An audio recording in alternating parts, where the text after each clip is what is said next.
Tonight, an investigation is underway to determine how a man ended up dead behind Byron City Hall. His body was found in this tall grass that we'll see here. Actually, this is the map, and it was right behind City Hall. He was found in tall grass near a retention pond. Authorities say it was a passerby who called in a tip leading to his discovery. ABC 6 News reporter Jordan Sansom is live at City Hall tonight. Jordan, tell us what the latest is.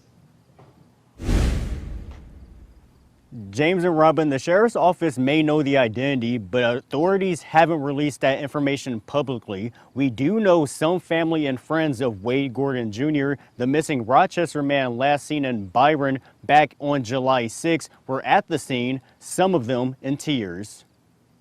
I can't give out identification or anything right now. Just before 4 p.m. today, Olmsted County Sheriff deputies found a man's body just behind Byron City Hall. Deputies say they arrived at the scene after someone called in a tip, telling law enforcement about strange noises heard in the area a few days before.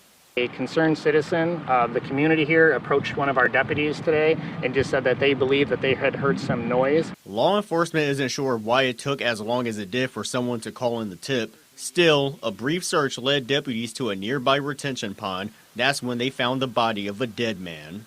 We have called in the assistance of both the Regional Medical Examiner's Office and BCA, the Bureau of Criminal Apprehension, just to come down and assist us in trying to figure out what happened.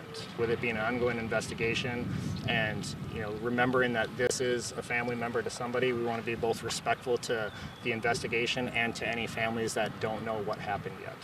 Despite law enforcement declining to identify who the body belongs to, there's reason to believe today's discovery could be linked to a missing persons case out of Rochester.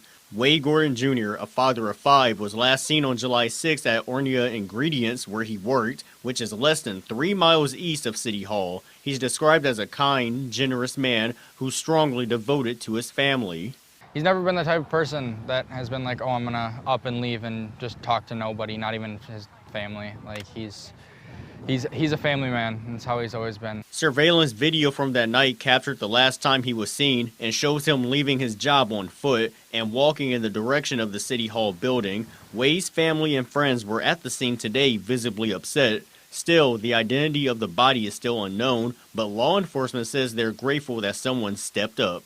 We're thankful that a community member came forward and gave us information that led us to locating a deceased subject here today.